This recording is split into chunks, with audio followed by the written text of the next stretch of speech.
Welcome to Ultimate Gadgets, the show that takes the con out of consumer electronics. On today's show, 3 MP3 docks to rock your world. Solid-state video cameras go head-to-head, and organic television breaks into the market. The capabilities that OLED has over LCD is that each individual pixel creates its own actual electronic display. It creates its own light source, so there is no need for a backlight. That means that this panel is able to produce the image without using extra electricity, so your power consumption is lower. Also coming up, we ask you, the punters, what's your next gadget? They're just so handy. You just whip them out. Nobody sees you filming, and it's just to film all these little spontaneous moments. I'd like a helicopter. And more wacky widgets and geeky gizmos from the techno frenzy that is Ultimate Gadgets.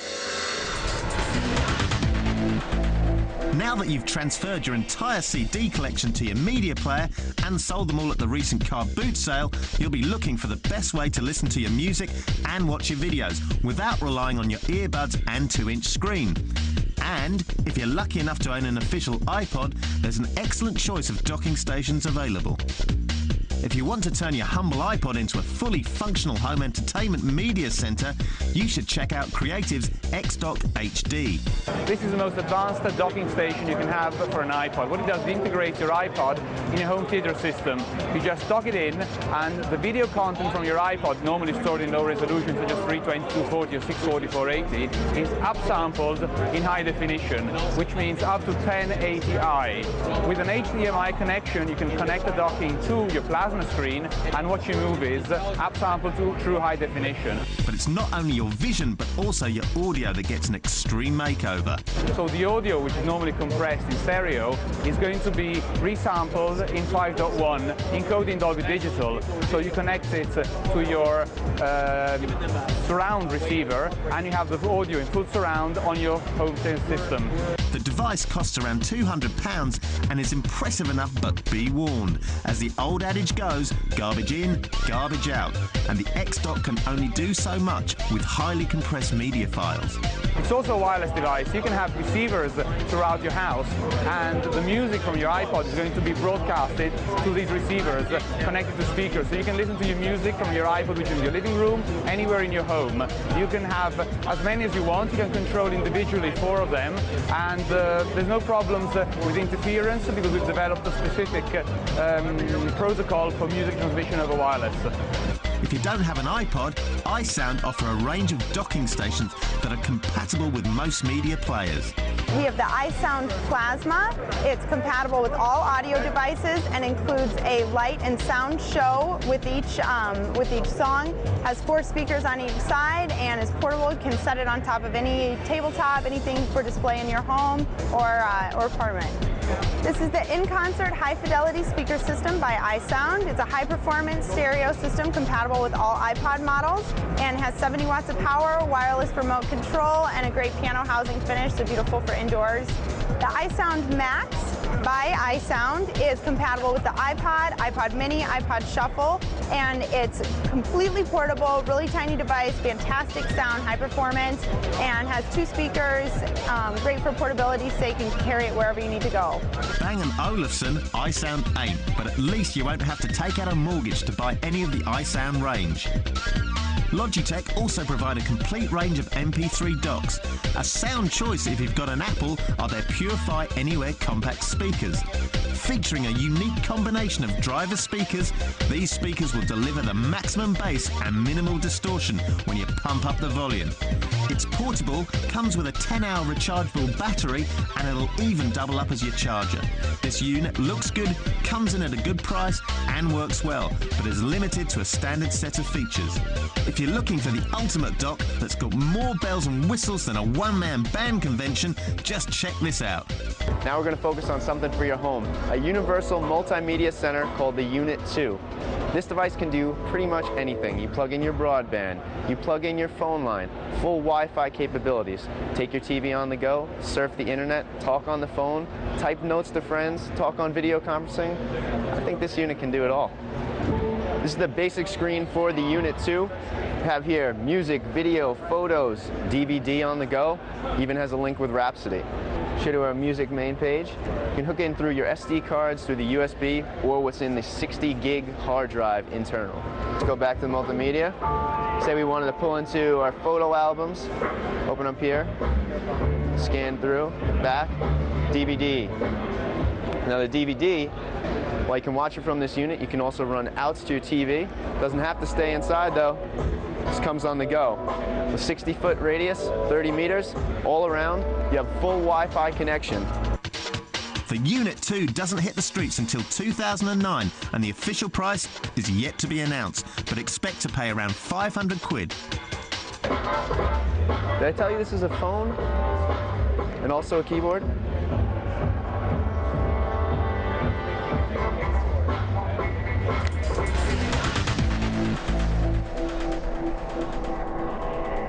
Gadgets! We all love them, and we all buy them. From iPods to video cameras, there's a huge range of nifty electronic gizmos to enhance our lives. But what's next on the shopping list? What's the next gadget you hope to add to your technology collection? Okay, gadget. I think I'd quite like to get one of these micro portable camcorders these days. They've made them so small. I think Sanyo makes one. What gadget? An MP3 player. I think the gadget I'd most like to get was the Nikon D80 SLR camera. Mobile phones, cameras. But I've just purchased it, so... They're just so handy. You just whip them out. Nobody sees you filming, and it's just to film all these little spontaneous moments. Game console. I'd like a helicopter. But then I also would like an editor to edit all of that for me. I can't fly, but I'd like a helicopter. Like a PSP or PlayStation 2 or 3. Because you can probably land them in very tight spaces. And So I'm interested in iPhone. if I had enough money, then I'd get one, because obviously it's useful and I can get from A to B really quickly. I'd probably like to get a decent digital SLR. Most likely a digital camera or a new mobile phone. That's mainly down to hobbies and stuff, like being into photography and... I have got a digital camera, and I also use the digital camera that comes on my phone. Yeah, so I've got that now, and I don't really know much about digital SLRs, but it should be a good one to start with. But I'd like to get a good one, so I can take nice quality images that I can upload onto my computer and onto Facebook. Next on Ultimate Gadgets, organic televisions and tapeless video recorders. What will they think of next? And the real key call-out features of this television that make it different than anything else is, first of all, the form factor. This does not have a backlight like a traditional LCD TV, so the screen can be much thinner than ever before. The screen on the 11-inch model we've introduced is just 3 millimeters thin, or the thickness of 3 credit cards.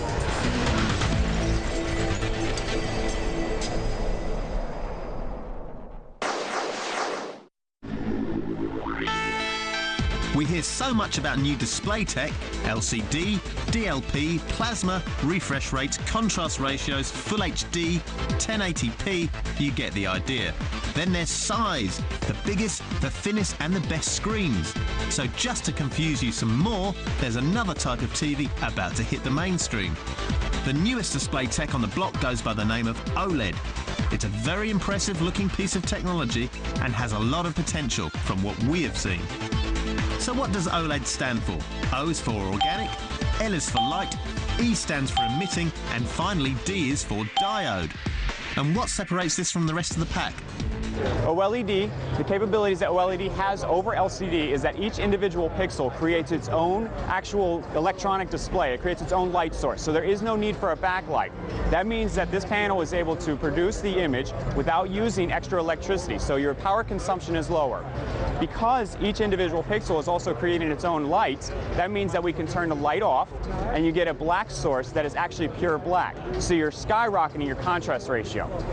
One of the best things about OLED is also the response time. These things are about 1,000 times faster than LCDs, which means that these are measured in microseconds as opposed to milliseconds. So our motion issues are all gone.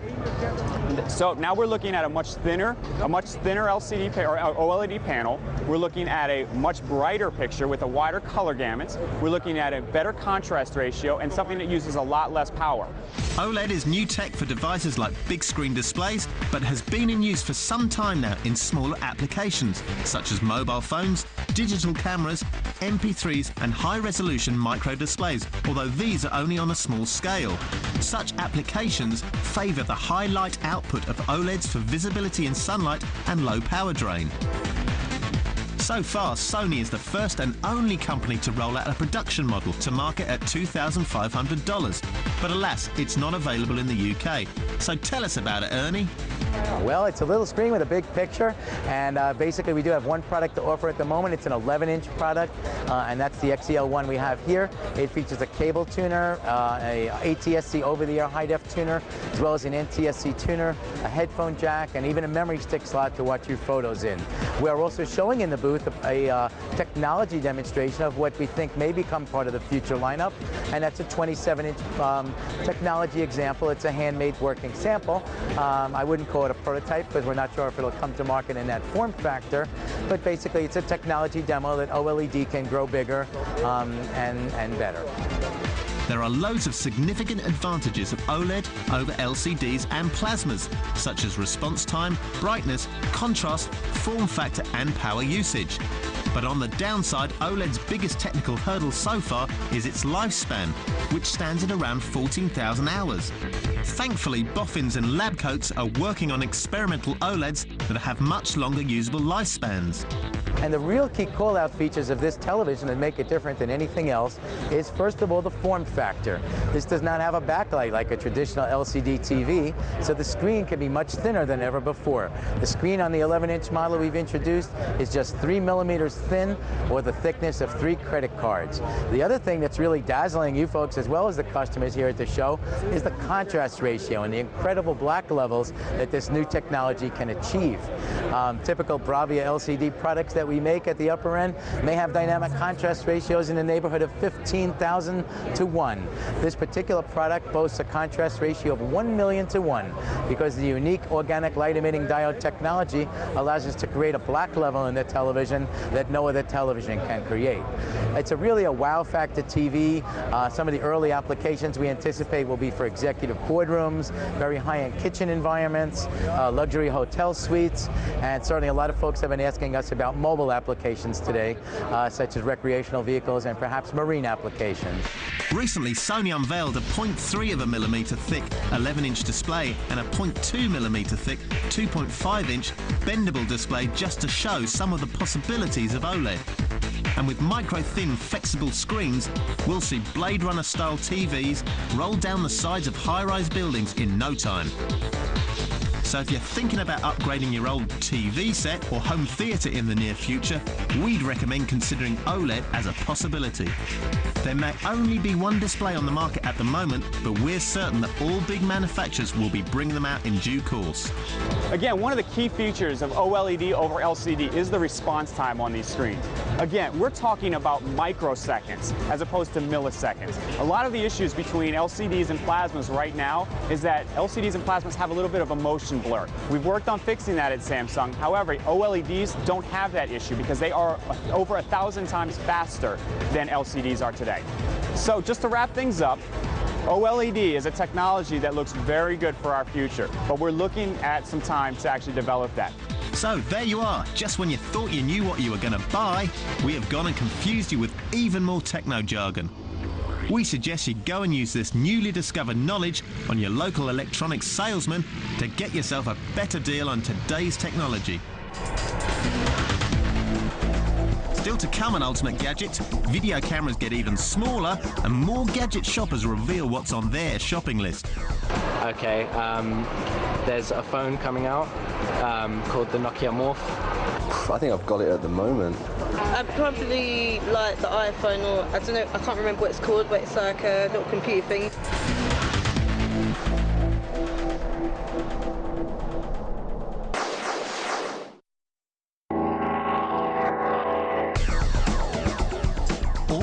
What's a stage? That's what Shakespeare reckoned anyway, and what better way to capture some of the best acts than on your own camcorder? There's a cast of thousands out there in the marketplace. So beware the cheap act and the glitzy flash in the pan. What you want is a star performer at a B-grade price. So, lights, camera, action. It's the ultimate gadgets guide to digital camcorders for under £600. First to step onto the red carpet with a price tag at around £590 is the attractive and compact Canon HF100. With an SDHC flash memory format and excellent 1920 by 1080 high definition video quality, this unit is destined for a leading role amongst its peers. Do you mean Piers Brosnan? The 2.7-inch LCD touch panel features a digital menu, thus reducing buttons and controls on the body of the camcorder. It comes equipped with an optically stabilised 12x zoom lens, digital zoom with 200x magnification and a full HD CMOS sensor, a combination sure to set the stage for some great footage. There are just a couple of minor weaknesses in this class act from Canon. The wind filter is less efficient than on some previous models, it has clumsy manual focusing and no inbuilt memory.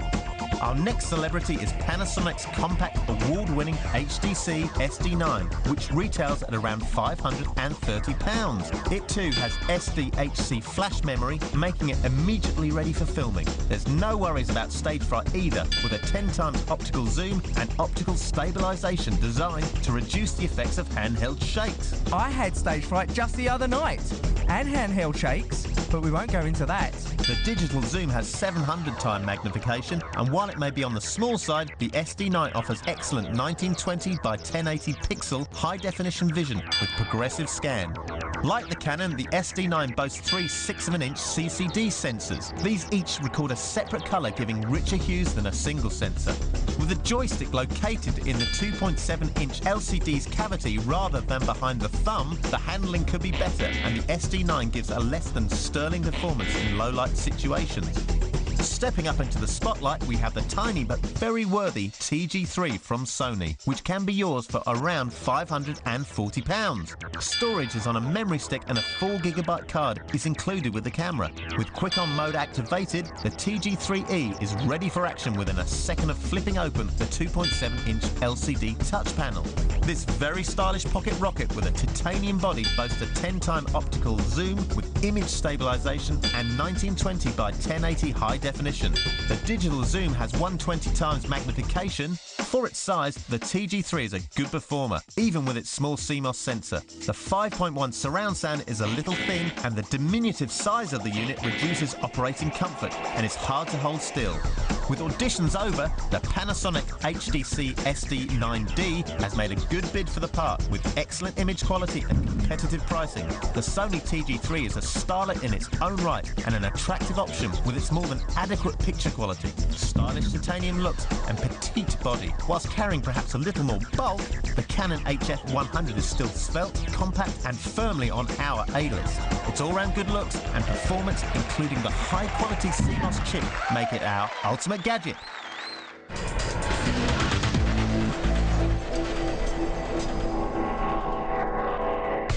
Back at Tottenham Court Road, and technology-hungry punters are still dreaming about their next high-tech gadget purchase. Okay, there's a phone coming out called the Nokia Morph. I think I've got it at the moment. I'd probably like the iPhone, or I don't know, I can't remember what it's called, but it's like a little computer thing that, you know, has internet. It's really small, I don't know. Which, you know, you can wrap it around your wrist and fold it out. I don't know, because I like to go on the internet a lot and I don't really have it at home, and I'm just busy working, so I don't have time. It's like really crazy upcoming technology, so that would be pretty good. Well, I like to be able to play some music while I'm walking about, and at present I haven't got either any form of personal stereo. So that would be a good idea. I'd imagine it'd be a Nintendo Wii, because I've seen them on television and they look fantastically great fun, really. Probably Nintendo Wii. A PS3. Just like the fact that you can play them with your family and everything, especially the golf games. I'm a big golf fan, so you know, I might even help my golf. I don't know. Just the games that are coming out at the moment, I guess. Because it's a good technology. I like the games on it. It's wireless, I can sit anywhere. I have tried it. Mum and Dad have got one, and it's fantastic. I love the bowling on it. I'm not very good at it though, so.